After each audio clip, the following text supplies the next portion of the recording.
Well, let's go. Since we're talking about the stadium, let's I guess switch gears to the expansion, the recent expansion. Yeah, yeah. That was $300 million. Oh, since Yeah. '98, yeah. Yeah.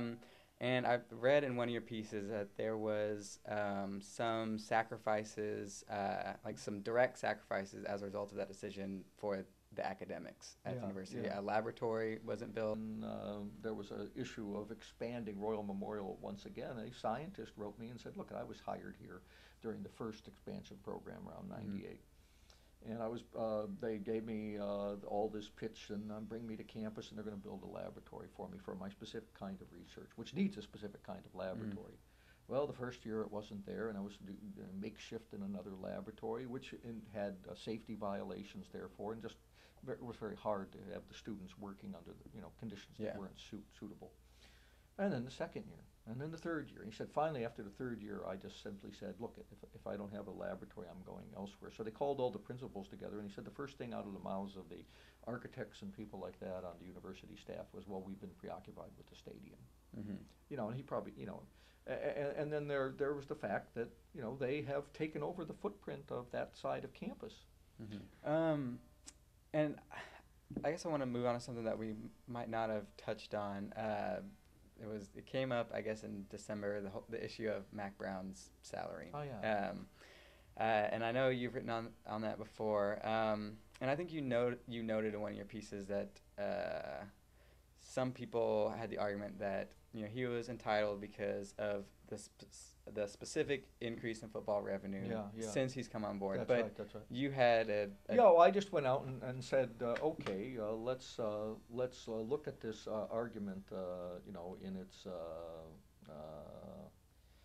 in two ways. Mhm. One was what was the increase in revenues, and what was his beginning salary, and where is his end result? Yeah. And I looked and saw, okay, here's what the revenues were when he came on, and here's what the revenues are now. And I made that increase into a multiplier effect, and I found out that if he had increased his salary exactly proportionate to the revenue increase, he would be being paid about $3,080,000, which is exactly Mhm. what he was paid before you get him the extra $2 million. Mhm. And so this was an argument that was advanced at that meeting in December of the faculty council, where the principals of the university, and this was an argument put forward by Bill Powers. Mhm. So that argument is specious. It just doesn't wash. Mhm. The second thing to look at is, let's pretend that um, his Mac Brown is equivalent to the CEO of Longhorns Inc. Mhm. And so that he should get and it was Michael Granoff by the way, in the business school that turned me on to this line of reasoning, but he didn't have the stats, so I went off and got the stats. Uh-huh. So let's pretend uh, that Longhorns Inc. is a corporation. What would the CEO of a corporation generating $138 million be paid out in the real world Mhm. if this were just, someplace, a corporation manufacturing light bulbs? Mhm. Well, I went to the Fortune 500 and down the list and got to a business that size. $400,000 is what the CEO would be earning. So this shows you how skewed these salaries are for these coaches.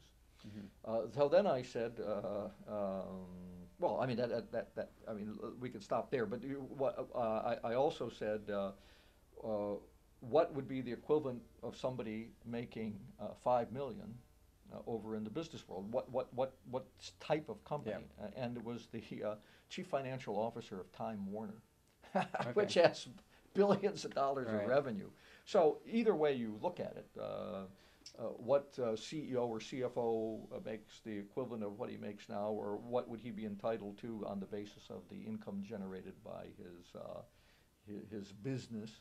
Mhm. The salaries are just way out of proportion. Yeah. They're even out of proportion, and as you know, American CEO salaries are ghastly out of proportion, in a ghastly way out of proportion with Mhm. the rest of the world. Right. So even with the generous CEO salaries that have grown up since 1980, he's just off the charts. This Mhm. is it's scandalous, and especially for the football coaches and basketball coaches and the assistants and all that to be making such enormous salaries when at, as I said, about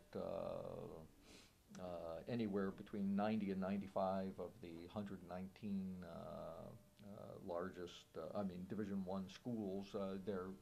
The annual indebtedness is $10 million. So it's really a scandal.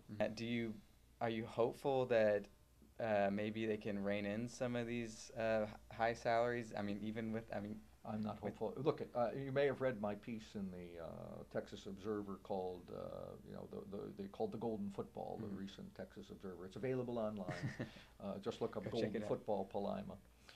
But I wrote there in a historical sweep, showing that in the 1920s already people were writing, and there were congressional committees, outside foundations studying the problem with big-time sports, why the football coaches were paid so much, why they were using so much money to build stadia, recruiting scandals. A noted sports writer, a noted children's book writer, John Artunis, who had played tennis at Harvard, just decried the fact of the destruction of the true levels of competition through this whole procedure. So, and Upton Sinclair, in something called The Bootstrap, also railed against this in the mid-1920s. So this is not a new problem, but the scale of it is new. Now, if the problem, what would it take for the problem to be solved? My friend Michael Granoff and others that I know have commented that the people with the most ingenious and sometimes viable solutions are ex-presidents. So while they're presidents, they do nothing at all. But when they're ex-presidents and are called upon to be a talking head, then they have all sorts of ways they're going to reform.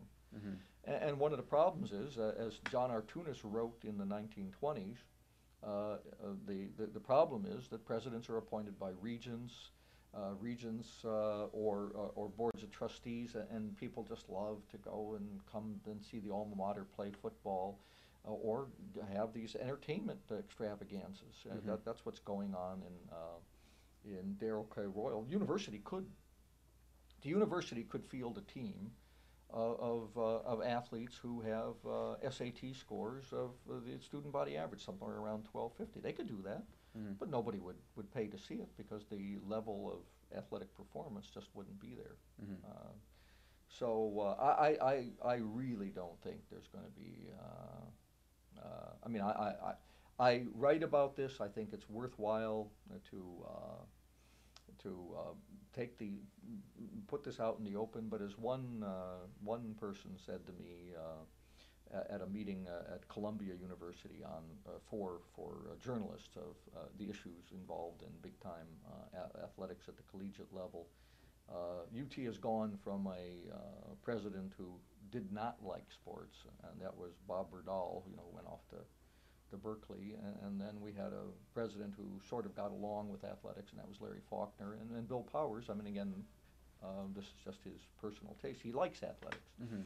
So I don't think there's certainly no chance for appreciable reform here. And what might bring it about, one would say, well, this economic crisis, but there's no indication that they're downscaling because of the economic crisis. Even the places that are losing big $10 million a year on average. We had a big problem because liberal arts needed to cut $1.6 million out of their budget this last summer and fall, the famous language reduction issue. But imagine being at a university where the athletics program in and of itself was causing the academics to cut $10 million. It's happened, and it's happened not just at these big powerhouse places, but at these lower level, academically lower ranked institutions that are just desperate to play with the big boys, like Rutgers. Rutgers essentially really harmed its academic quality, its research quality, in this desperate aim for what? What does it matter that you win the National Football Championship? What does that say about this institution?